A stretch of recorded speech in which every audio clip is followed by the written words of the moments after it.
Bennett Gallivan has always been a fun mom who let her son skip a day of school for an experimental learning day with her. Over the years, their adventures have been epic. Now, Bennett's son Max, aka Bubby, is all grown up and turns the tables on mom. In Bubby and Bennett, she shares her latest adventure. Bennett?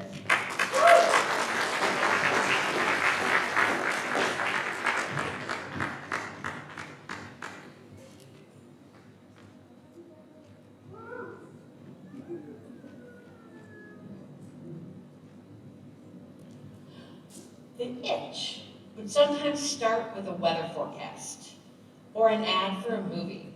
Sometimes all it took was that look of longing when we were driving by a toy store. It was that adventure look. It was time for a Bubby and Bennett day. When Bubby was little, I worked more hours than my husband Paul and had more restrictions on my time. Paul was the one who got to go on field trips and be the room parent, even be the person who was called when he had a fever. Once I got home, we were a team, but there were definitely times when I was off limits working on a project at home late at night. I felt guilty, and I missed my kid.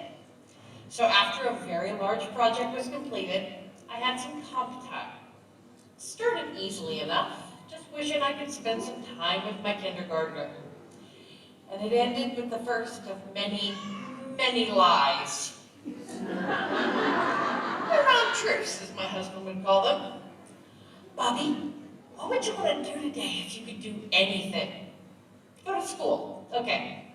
Now, imagine school's closed. What do you want to do?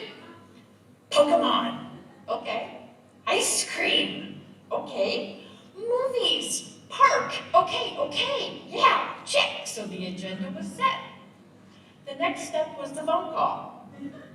Hello, thank you for calling Malcolm X Elementary. How can I help you? Oh, I'm sorry, Bubby is sick today. He won't be in.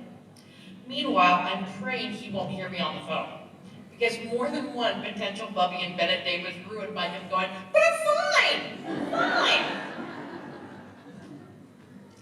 Pulling out of the carport was also part of the fun. We would have to drive past his school to get to our adventures. So it was time to play duck, no Bubby, seriously duck.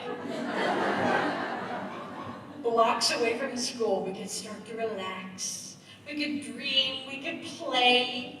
We bought large boxes of popcorn, went on movie marathons. We searched for the greatest playgrounds. We ate enough sushi to make a sumo wrestler sick. We bought Pokemon cards in Chinatown, went to museums on Mondays.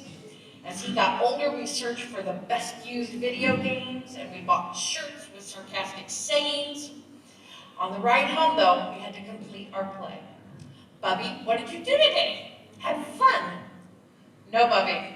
If someone asks, what did you do today? Drank ginger ale and throwed up. Excellent. See, I'm an attendance secretary now, and I can tell you, nobody wants to hear about vomit or diarrhea. It's the only thing he needed to say. As he got a little older, he might throw in a cough or a sniffle, but truthfully, vomit does the trick. To those who are harmed by the fact that my child can look you straight in the eye and lie, I apologize. But you know, this is not a story of good parenting. We're us. You know, it's of kinship and deception. When we moved from Indiana from California, these Bubby and Bennett days, they became more important. Those first couple of years made those some of the best days. He hadn't found his people yet. So sometimes talking to me at the end of a Bubby and Bennett day, I knew his feelings and his fears. Sometimes Bubby and Bennett days were the highlight of the semester. As he got older, he found new friends and started to be a typical teenager. Bubby and Bennett days became less of a day and more of a stolen afternoon. No longer able to pull him out of classes in high school, it was a rare Sunday morning or a parent-teacher conference. It was usually a movie his dad didn't want to see, or a chance to go buy him shoes. Though they continued into college and beyond, these days became few and far between. We still see a ton of movies, and just the two of us, and we still won't turn down a shopping trip. But we hadn't had a real adventure in years, until that changed in December 2019. When we opened our presents on solstice night, I received the ultimate Bubby and Bennett adventure. An invitation to go to Disney, to Galaxy's Edge, the new Star Wars experience. It's a bit of a backstory. I love Star Wars. I loved it since I was 6 years old, and I passed that love on to my child. We were there together for every Star Wars movie. We had Disney Plus, so we could watch and rewatch all of the movies and The Mandalorian. And he had Wookiees when he was a kid. He wanted to be a Jedi Knight. It's been my dream since I heard about this Star Wars park to sit in the Oga's Cantina and drink with aliens. Well, and I wanted to do that for my birthday, which was coming up. It was my 50th. But between med school graduation, family weddings, and other commitments, I put those dreams away. I couldn't really afford to take a trip. But Bubby, who was set to graduate from med school and move to Louisville to start residency, decided to take care of this. His future was about to be working 80 hours a week for the next 5 years. He's way too responsible to call off work, and it wouldn't be right to visit without Paul, so this was going to be our last big hurrah. I imagined, how could we do this? The roles reversed. How would he call me off work? Hello, this is Maryville High School. How can I help you? Hi, this is Dr. Gallivan. I need to call my mom off of school. She's experienced signs of dehydration due to hypermesis and gastroenteritis. Excuse me? Oh, that's vomiting. Okay. Luckily, we had a 3-day weekend, so he didn't have to. He didn't have to lie this time, but it did still kind of feel like sneaking out. We were giddy. It was an adventure.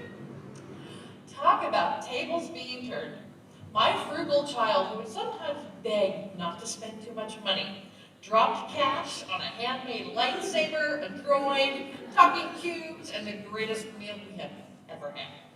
We dressed like smugglers and scoundrels in Batu. We drank blue milk and walked until my legs went numb. We also drank every single alcoholic drink that was available in the cantina, and we hid from stormtroopers. At the end of the days of the Magic Cantina and Star Wars, Animal Kingdom, and food, and way too many cocktails, I decided to wax poetic about the fact that this might be our last Maxim Mommy, Bubby and Bennett Day.